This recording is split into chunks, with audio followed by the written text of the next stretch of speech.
आज हम पढ़ने जा रहे हैं डिजीज एंड दियर कॉजेज, यानी रोग एवं उनके कारण। इससे पहले हम डिजीज के बारे में, रोगों के बारे में कुछ सामान्य पढ़ चुके हैं। पहले एक स्लाइड के अंदर मैं आपको वो बताता हूँ। इससे पहले जो हमारा लेक्चर था उसमें हम देख चुके हैं कि हमारी बॉडी के अंदर जो है बहुत सारी गतियां होती है। बॉडी के अंदर बहुत सारे तंत्र होते हैं, उसमें ऑर्गन या अंग होते हैं, फिर उसमें ऊतक और कोशिकाएं होती हैं। इनमें भी प्रोटीन, कार्बोहाइड्रेट और फैट होता है। तो इन सब हमारी बॉडी की फंक्शनिंग के लिए कहीं ना कहीं हमें ऊर्जा की जरूरत होती है, उसके लिए कच्चे माल की भी आवश्यकता होती है।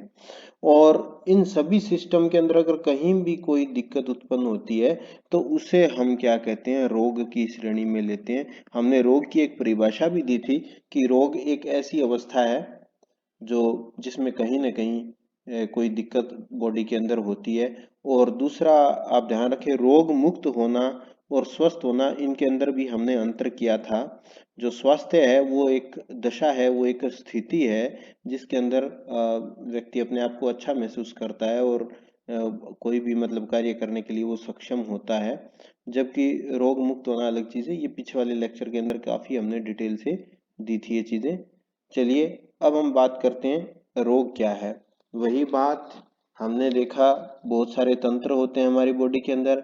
अगर उनमें कहीं भी किसी भी तरीके की परेशानी है उनकी नॉर्मल फंक्शनिंग के अंदर, तो उसे हम रोग कहते हैं। तो रोग किसे कहते हैं? हमारे शरीर के अंदर किसी भी तंत्र में कोई भी परेशानी जिससे हमें परेशानी उत्पन्न होती है या डिस्कम्फर्ट उत्पन्न होता है, वो स्थिति क्या कहलाती है?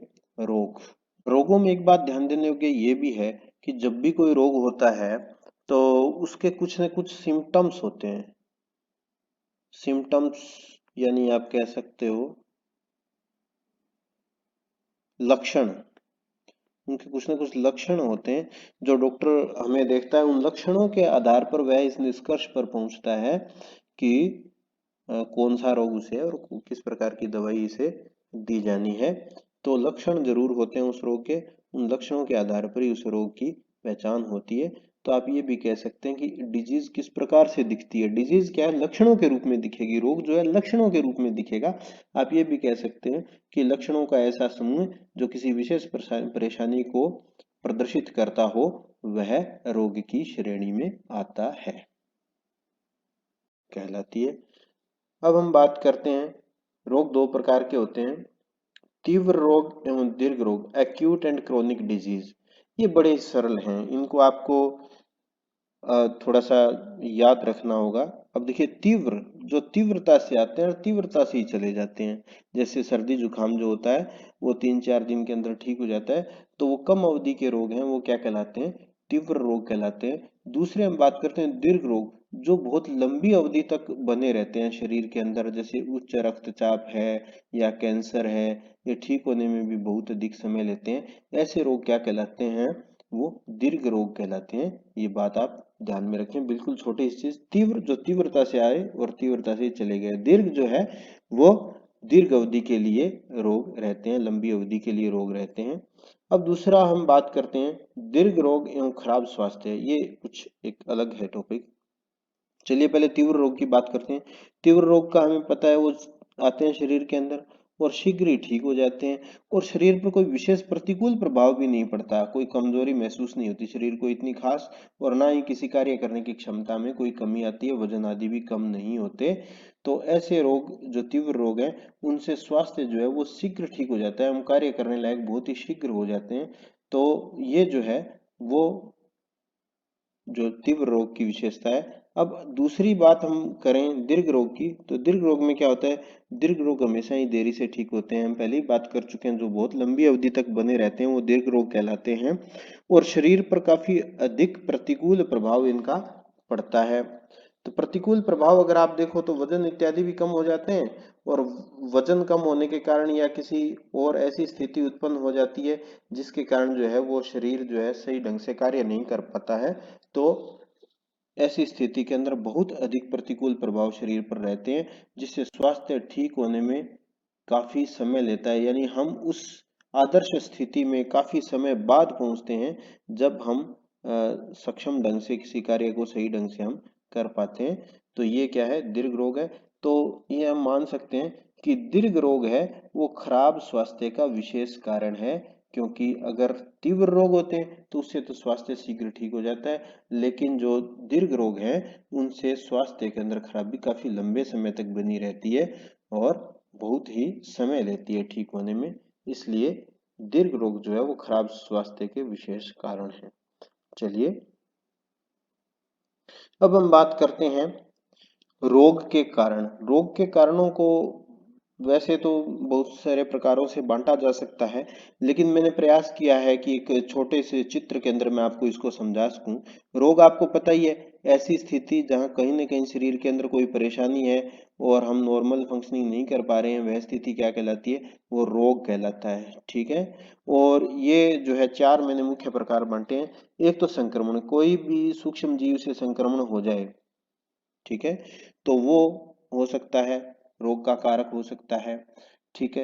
या जीन संरचना, कई बार क्या होता है कि आनुवांशिक रोग होते हैं जैसे हीमोफीलिया इत्यादि, उनके कारण भी रोग होते हैं। दूसरा, किसी हानिकारक रसायन के प्रभाव में भी कोई रोग हो सकता है। और चौथा जो कारक है वो है पोषक की कमी।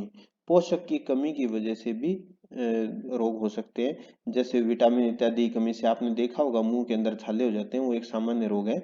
तो इस तरीके से पोषक की कमी से भी रोग होते हैं। अब थोड़ा सा और डिटेल से हम बात करते हैं इसके बारे में। अगर संक्रमण की बात करें तो आजकल जैसा चल रहा है, कोरोना वायरस है, वो जो है वो भी संक्रमण के कारण होने वाला रोग है। ठीक है। अगर जीन संरचना की बात करें तो हीमोफीलिया है। ठीक है। हानिकारक रसायन से कोई भी घाव उत्पन्न हो सकता है, किसी और प्रकार की स्थिति भी उत्पन्न हो सकती है। पोषक की कमी है, इनसे आपने पढ़ा होगा छोटी कक्षाओं के अंदर, जो है आपने रतौंधी पढ़ा होगा, रतौंधी पढ़ा होगा, बेरी बेरी पढ़ा होगा, या स्कर्वी पढ़ा होगा। तो ये बहुत सारे रोग होते हैं जो पोषक की कमी के कारण होते हैं। और आजकल संक्रामक रोग जो है काफी ज्यादा है। एड्स भी संक्रामक रोगों की श्रेणी के अंदर है। ठीक है। और इसको मैं संक्रमण कहूंगा, अभी ये कारण रहेंगे, संक्रामक को हम आगे पढ़ेंगे।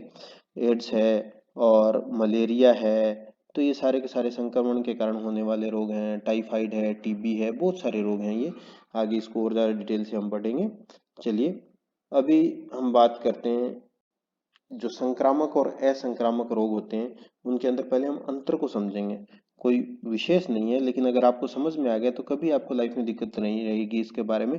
संक्रामक और असंक्रामक रोग को समझने में कहीं कोई समस्या आपको नहीं रहेगी, जरा ध्यान से समझिए। अगर कोई रोग एक व्यक्ति से दूसरे रोग व्यक्ति के अंदर फैलता है तो वह संक्रामक रोग है। चाहे वह सीधा फैल रहा हो, चाहे तो वह सीधा ही फैल रहा हो या फिर किसी अन्य कारक की सहायता से फैल रहा हो। यानी अगर मच्छर काटने से भी फैल रहा है या किसी मक्खी के काटने से भी फैल रहा है, एक व्यक्ति से रोग कारक को दूसरे व्यक्ति में पहुंचाने का जो कार्य हो रहा है, चाहे वह सीधा हो रहा हो और चाहे किसी माध्यम के कारण हो रहा हो, वो जो स्थिति है वो क्या कहलाती है, वो संक्रामक रोग कहलाते हैं। एक व्यक्ति से दूसरे व्यक्ति में फैलने वाले रोग संक्रामक रोग कहलाते हैं। इनके सामान्य उदाहरण है दाद है, खाज है, खुजली है, जुकाम है, टाइफाइड है, टीबी है, क्षय रोग, टीबी को हिंदी में क्षय कहते हैं। कोरोना जो भी फैला हुआ है वो भी एक संक्रामक रोग का उदाहरण है। ये अधिकांश क्या लगभग सारे ही रोग जो है वो माइक्रोब्स या सूक्ष्म जीवों के द्वारा फैलते हैं। ठीक है। इसके बाद जो दूसरी स्थिति हम देख रहे हैं, उस स्थिति के अंदर जो है आप देख पाएंगे असंक्रामक रोग, जो एक व्यक्ति से दूसरे व्यक्ति में नहीं फैलते हैं। आपने क्या कभी सुना है कि एक व्यक्ति के अंदर जो है ब्लड प्रेशर हाई हो गया तो उसको छूने से या किसी अन्य कारण से दूसरे व्यक्ति के अंदर भी ये हाई हो गया? नहीं, ऐसा नहीं होता है। तो ऐसे रोग क्या कहलाते हैं? असंक्रामक रोग या नॉन इन्फेक्शियस डिजीजेस कहलाते हैं। कैंसर है, उच्च रक्तचाप है, थैलीसीमिया है, ये सारे के सारे जो रोग हैं वो असंक्रामक रोगों की श्रेणी के अंदर आते हैं। हीमोफीलिया भी असंक्रामक रोग है। आज के लेक्चर में इतना ही। आपको ये लेक्चर पसंद आया होगा। आप इस चैनल को लाइक सब्सक्राइब जरूर करें, चैनल को शेयर भी करें ताकि ज़्यादा से ज़्यादा लोगों को फायदा मिल सके। धन्यवाद।